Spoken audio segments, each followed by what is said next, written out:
Mari kita nikmati Dia saat ini. Shikaranamo.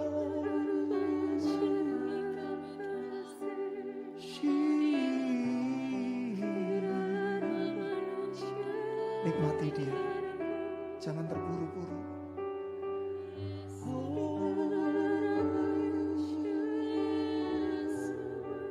Sembah Dia malam hari ini. Katakan sesuatu buat Dia. Dia rindu mendengar suara hatimu. Haleluya. Terima kasih. Terima kasih. Yesus.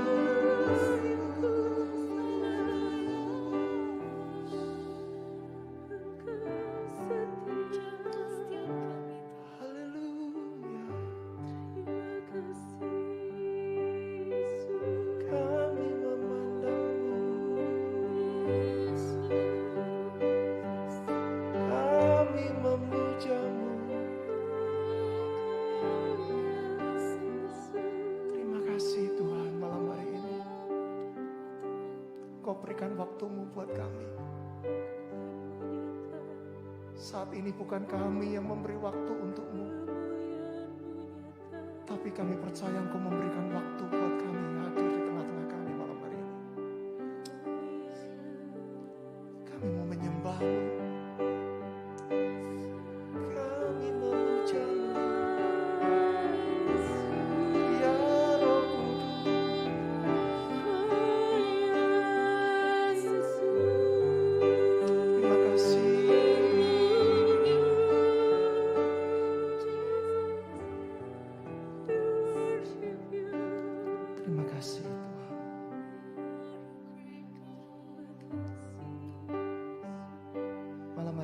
duduk diam di kaki-Mu Tuhan.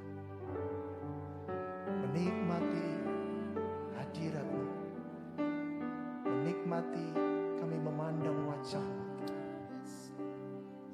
Kiranya malam hari ini kami dipenuhi dengan Engkau sendiri. Dengan hadirat-Mu, dengan hati-Mu. Berbicara tengah-tengah kami ya Tuhan. Mari Tuhan Roh Kudus, Kau yang urapi kami semua. Dalam nama Yesus kami berdoa dan mengucap syukur. Sama-sama katakan amin. Silakan duduk Bapak Ibu. Malam hari ini saya akan membawakan sedikit renungan yang saya akan ambil di Lukas pasal yang ke-7. Ada dua buah cerita.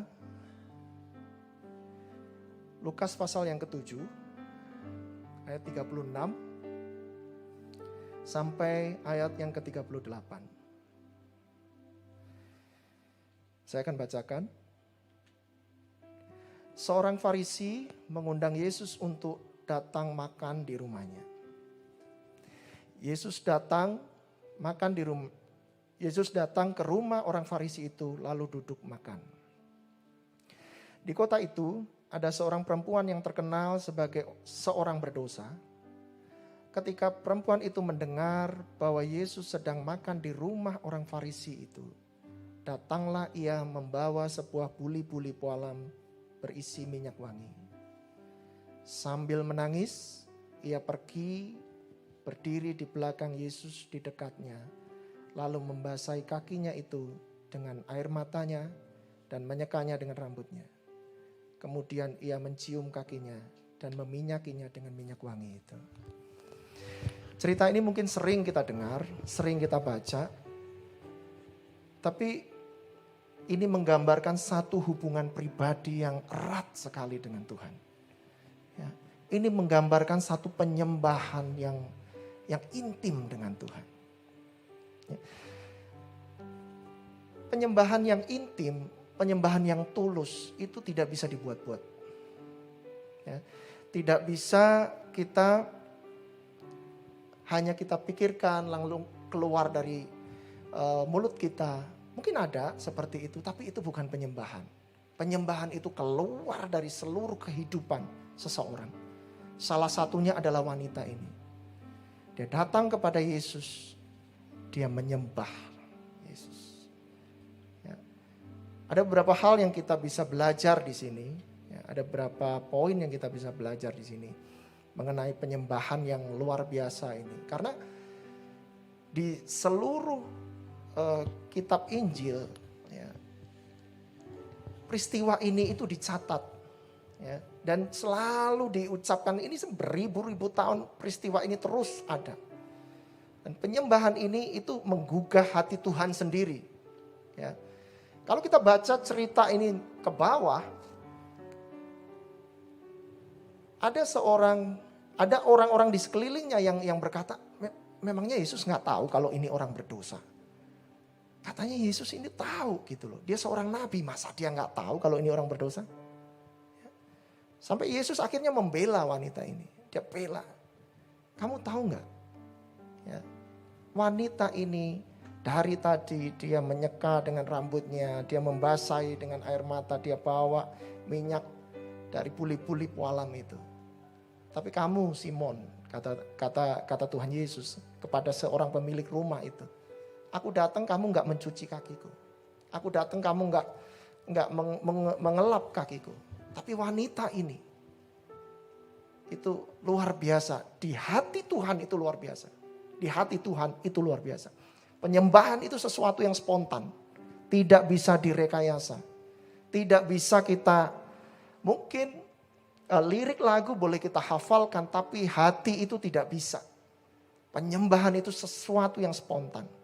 Ya, ada beberapa hal yang bisa kita pelajari dari cerita ini. Ya.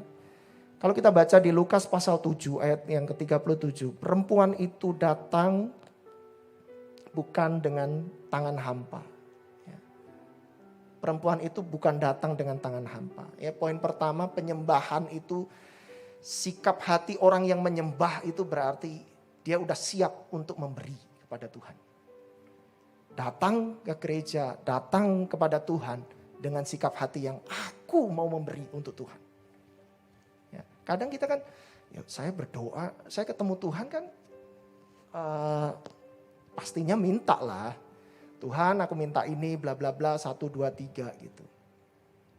Jarang sekali. Kalau saya jadi Tuhan, mungkin dari miliaran doa yang dinaikkan orang, jarang sekali yang ada doa yang terima kasih Tuhan. Terima kasih Tuhan buat hari ini. Thank you Tuhan. Terima kasih Tuhan. Jarang sekali. Mungkin doa-doa yang seperti itu tuh dirindukan di telinga Tuhan ya. Tuhan rindu banget dengar itu. Dengan hati yang tulus ya. Terima kasih Tuhan. Thank you. Kalau bukan Engkau, siapa yang nolong aku? Terima kasih Tuhan. Doa-doa yang dinaikkan dari hati dengan ucapan syukur itu menyentuh hati Tuhan. Wanita ini dia datang membawa buli-buli pualam. Dia siapkan itu dari rumah. Dia tahu Yesus ada di rumah itu. Aku harus bawa sesuatu untuk Tuhan. Bagaimana dengan kita? Apakah kita datang kepada Tuhan udah kayak struk belanjaan gitu ya. Panjang banget. Tuhan aku minta ini, Tuhan aku minta ini, aku minta ini, aku minta ini, aku minta ini, aku minta ini. Atau kalau enggak, aku nyembah deh. Supaya Tuhan terenyuh nih hatinya. Padahal di belakangnya aku minta ini Tuhan gitu. Ada gitu. Saya juga pernah melakukannya. Jujur saya juga pernah melakukan itu. Saya mau menyembah Tuhan. Supaya hati Tuhan itu tersentuh. Kan saya baru pengen kebutuhan nih, ada kebutuhan. Supaya hatinya dia tergerak. Tapi wanita ini enggak. Dia enggak mengucapkan sesuatu, Tuhan ampuni saya, Tuhan minta ini, Tuhan minta. No, dia bawa itu, puli-puli pualam itu. Ya, puli-puli pualam itu dibawa. Dan kalau kita lihat ya, cerita ini cerita bersambung sebenarnya. Ada cerita part 2-nya.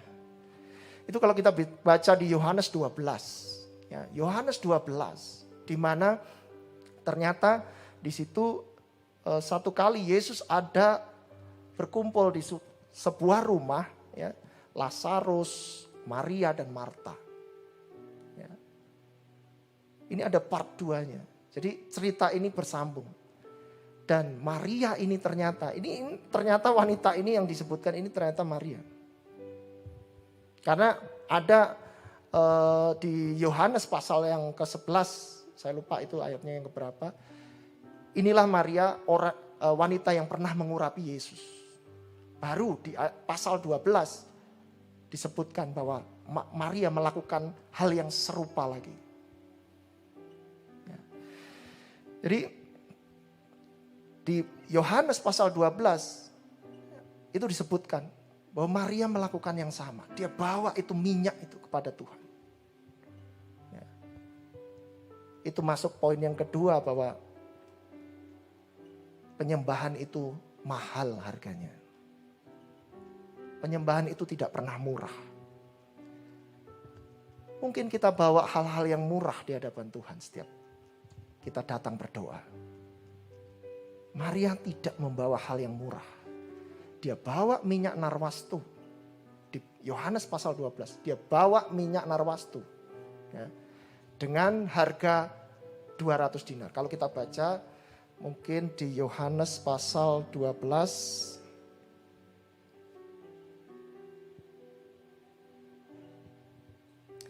Yohanes 12 ayat yang kelima. Ya, Yohanes 12 ayat yang kelima. Setelah Maria ini mengurapi kaki Yesus, ada yang protes lagi. Ya, ada yang protes lagi. 12 ayat 5. Mengapa minyak narwastu ini tidak dijual 300 dinar dan uangnya diberikan kepada orang-orang miskin? 300 dinar. Kita semua tahu ada sebuah perumpamaan pekerja kebun anggur. Saya nggak akan lari dari hal ini. Cuman saya akan mengingatkan kita semua bahwa di perumpamaan kebun anggur, pekerja kebun anggur itu menerima upah 1 dinar 1 hari. Jadi kalau minyak yang dituang ke kaki itu harganya 300 dinar. Itu berarti 300 hari kerja. Harganya. Ya, harganya itu 300 hari kerja. Seperti yang tadi saya sampaikan bahwa poin yang kedua, penyembahan itu mahal. Seberapa mahal kita menghargai Tuhan? Seberapa kita membawa sesuatu kepada Tuhan itu dengan value yang tinggi? Apakah kita selalu membawa hal-hal yang murah di hadapan Tuhan? Yang bukan dengan hati, yang tulus. Ya udahlah, kita nyanyi ya udah, ada teksnya, udah pelayanan ya udahlah sekenanya aja udah gitu. Udah ntar juga ini, tinggal kalau ini, udah kita ini aja. Saya juga pernah mengalami itu. Saya mengalami itu dan saya bertobat. Karena penyembahan itu sebenarnya mahal sekali. Seberapa tinggi kita menilai penyembahan itu. Seberapa besar kita memberikan apresiasi untuk Tuhan. Ini menjadi renungan kita malam hari ini. Seberapa besar kita memberikan ini. Saya pernah bawakan beberapa waktu yang lalu tentang Daud. Bahwa Daud ini adalah pribadi yang luar biasa. Di akhir hidup dari Daud baru ketahuan. Dia persiapkan emas. Dia persiapkan semua batu-batu semuanya. Dia persiapkan. Salomo itu hanya proses membangun. Tapi semua bahan bakunya itu dari Daud. Seumur hidupnya dia perang, dia menang, dia dapat jarahan. Itu tidak dinikmati sendiri. Tapi hal-hal yang indah, hal-hal yang berharga itu ditaruh di satu tempat karena dia rindu membangun bait Allah. Aku rindu Allah hadir di tengah-tengah umatnya. Itu kerinduan Daud. Itu kerinduan Daud. Daud memberikan satu hal yang mahal sekali untuk Tuhan. Seluruh hidupnya untuk Tuhan. Seluruh hatinya itu untuk Tuhan. Kalau kita baca di Roma 12 ayat yang pertama. Persembahkanlah tubuhmu sebagai persembahan yang hidup, yang kudus, yang berkenan kepada Tuhan. Karena itu adalah ibadahmu yang sejati. Persembahkan tubuhmu sebagai persembahan yang hidup. Seluruh hidupmu kita persembahkan untuk Tuhan. Oke, poin yang terakhir, poin yang ketiga.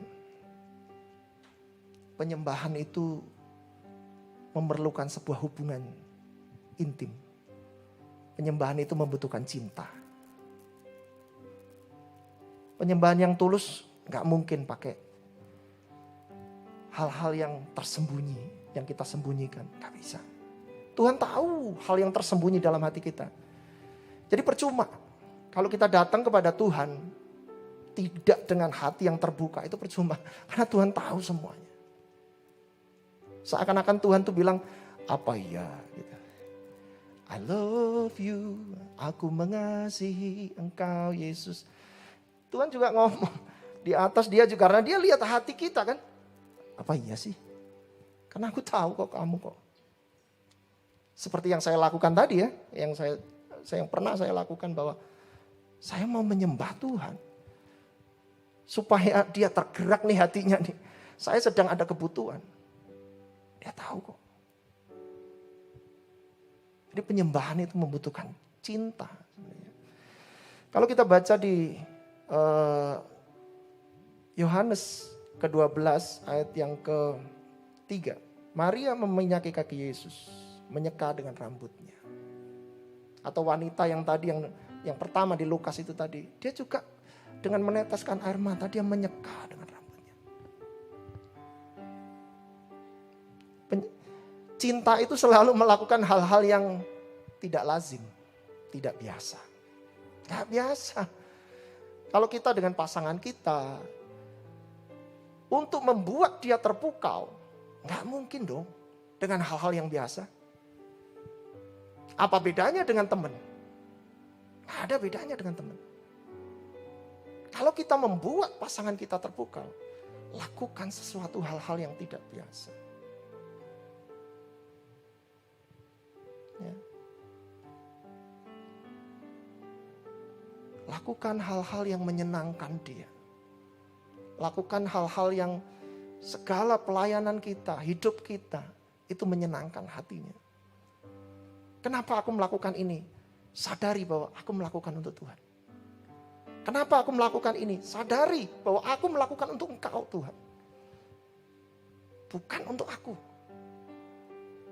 Untuk Tuhan. Ya. Ada satu cerita di Alkitab yang lain. Ini Maria yang lain, Maria Magdalena. Kalau kita lihat Maria Magdalena itu datang di kuburan Yesus. Dan dia itu menangis. Karena tubuh Yesus itu hilang. Di kuburan itu, gak ada. Dia nangis. Dan diceritakan di situ bahwa ada malaikat tuh sedang duduk di situ. Orang berpakaian putih, badannya gede.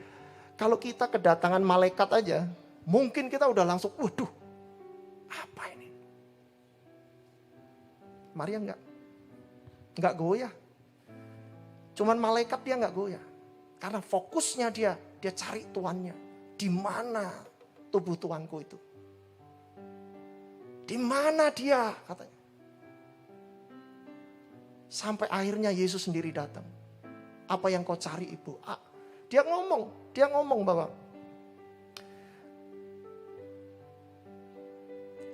di Yohanes 20 ayat yang ke-15 kata Yesus kepadanya, ya, ibu, mengapa engkau menangis? Siapakah yang engkau cari? Yohanes 20 ayat 15. Maria menyangka orang itu adalah penunggu taman. Kan? Cinta itu buta. Ini Yesus loh. Dia udah nangis gak karu-karuan. Dia nangis sejadi-jadinya. Dan saya percaya bahwa Yesus juga tampilannya juga keren pastinya ya. Bersinar, bajunya putih. Nggak diceritain di sini, tapi malaikat-malaikat yang tadi sebelumnya itu berbaju putih. Lalu berkata kepadanya, Tuhan, jikalau Tuhan yang mengambil dia, katakan kepadaku, di mana Tuhan meletakkan dia, supaya aku dapat mengambilnya. Dia bilang, dia nggak mikir. Seorang wanita sendirian mau gotong mayat pria. Dia nggak mikir itu. Kamu taruh di mana mayatnya? Ini tinggal mayat loh, katanya. Ini tinggal mayat, masih aja diginiin. Dia mungkin kecewa, sedih.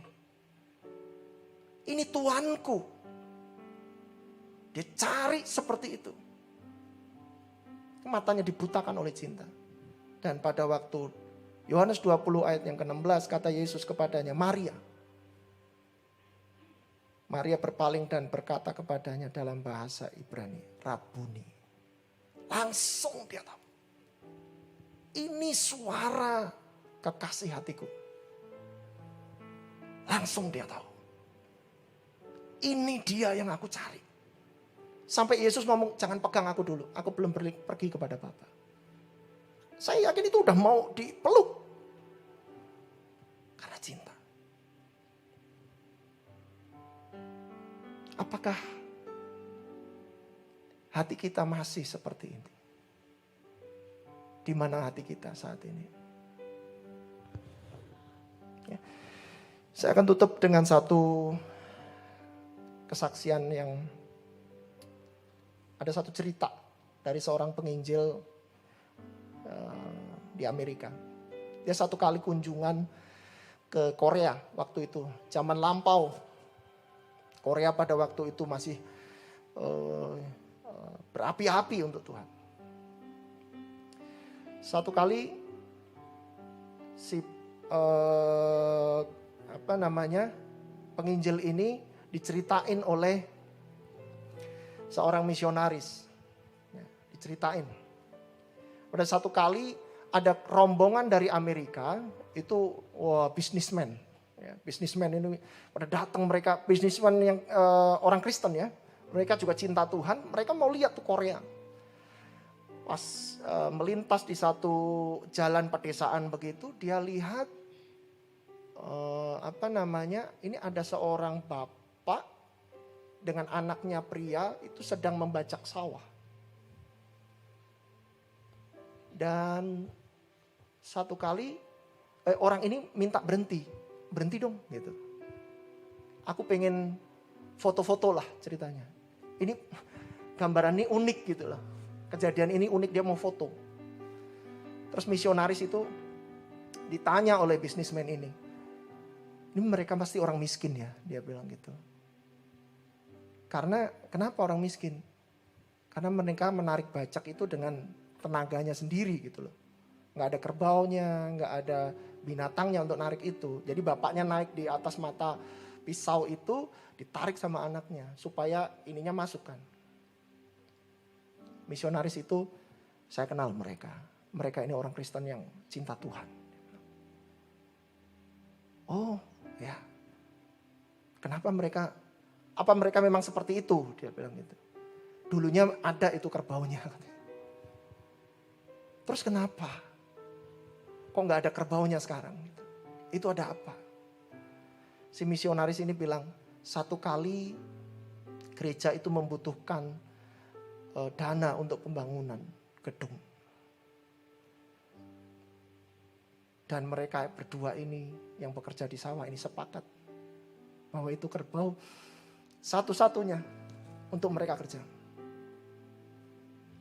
Mereka serahkan pada Tuhan. Mereka serahkan pada Tuhan. Dan mereka menarik baja itu dengan kekuatannya sendiri. Dan satu hal yang keren yang keluar dari mulut bapak dan anak ini adalah, kami ini masih beruntung. Karena masih punya kerbau untuk aku persembahkan pada Tuhan.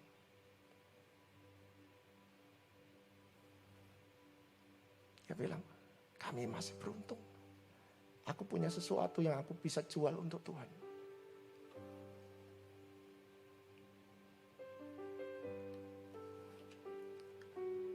Malam ini kita mau renungkan hal ini. Kita mau datang kepada Tuhan. Di mana hati kita malam hari ini? Bagaimana penyembahan kita? Apakah hati kita saat datang kepada Dia dipenuhi dengan hati yang membawa sesuatu? Ucapan syukur. Terima kasih.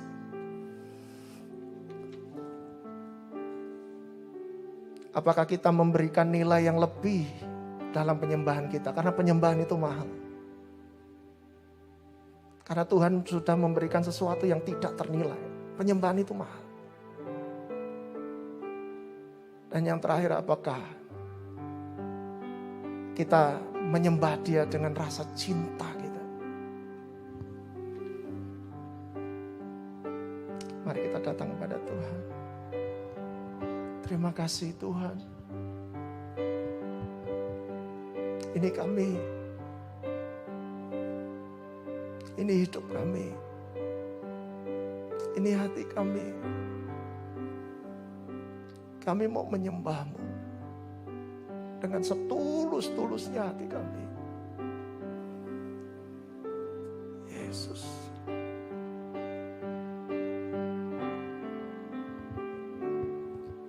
My heart longs to worship You. My soul longs to see You, Jesus. You alone are the King of my life. You're the Most High, my God. My heart longs to serve You, Lord. My desire longs to please You, Jesus. You alone are my hope and my strength. You're the Most High, my God. I worship You, Jesus. I worship You with all of my heart and all of my soul. I love You, I love to worship You.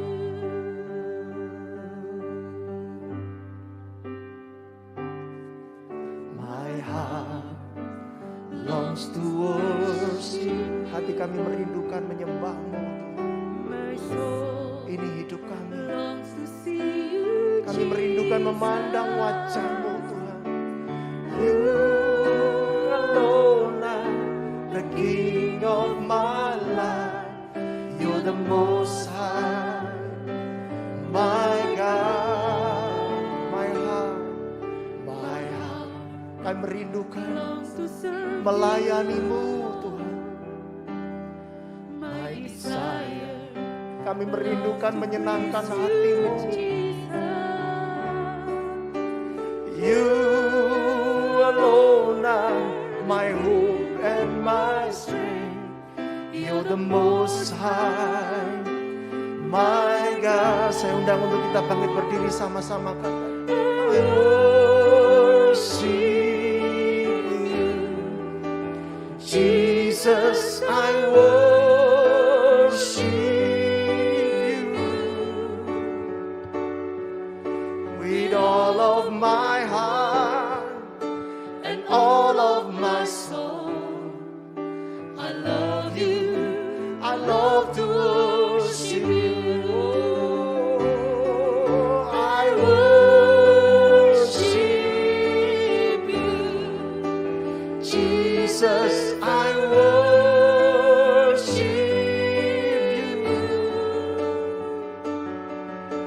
with all of my heart and all of my soul.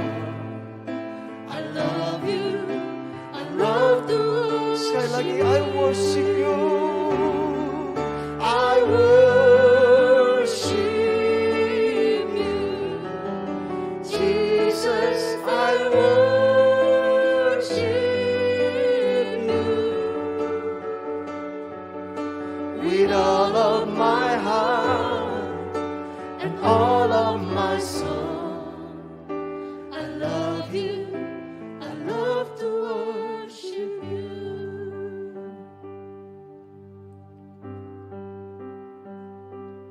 Malam hari ini kita di hadapan Dia. Apa yang kau bawa malam hari ini?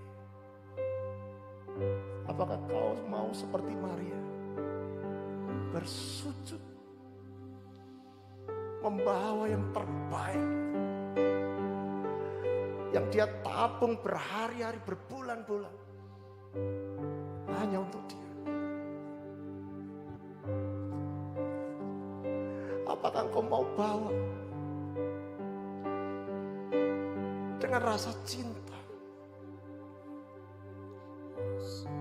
seperti Bapa dan Anak itu? Dia bilang, kami masih beruntung, kami punya kerbau ini untuk kami persembahkan untuk Tuhan.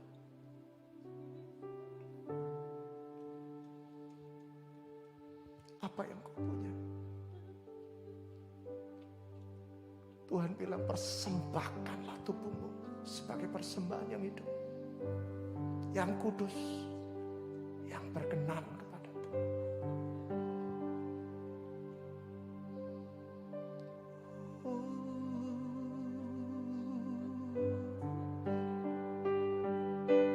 Katakan sesuatu kepada Dia. Terima kasih.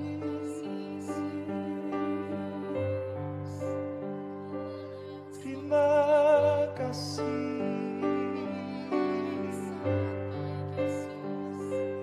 Terima kasih.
Biarkan ini keluar dari hati kita.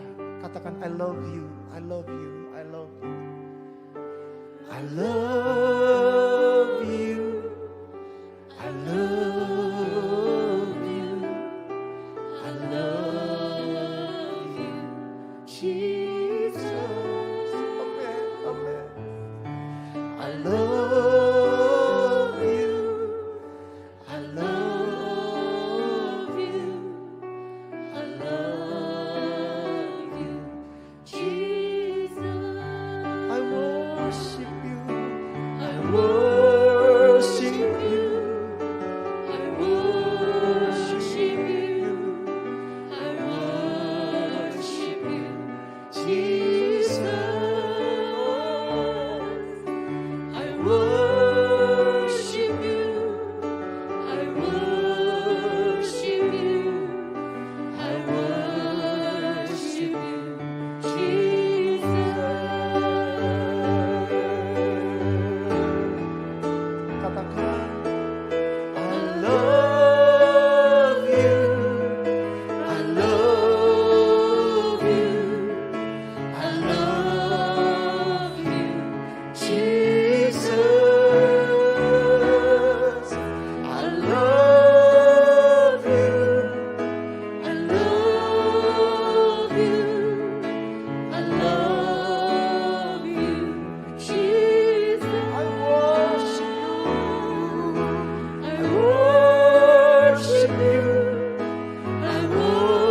hati yang mencintai-Mu.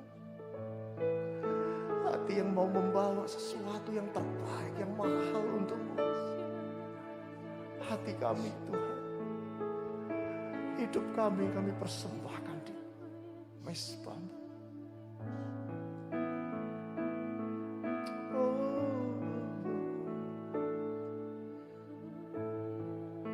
Saya persilahkan Bapak Ibu untuk duduk dalam hadirat.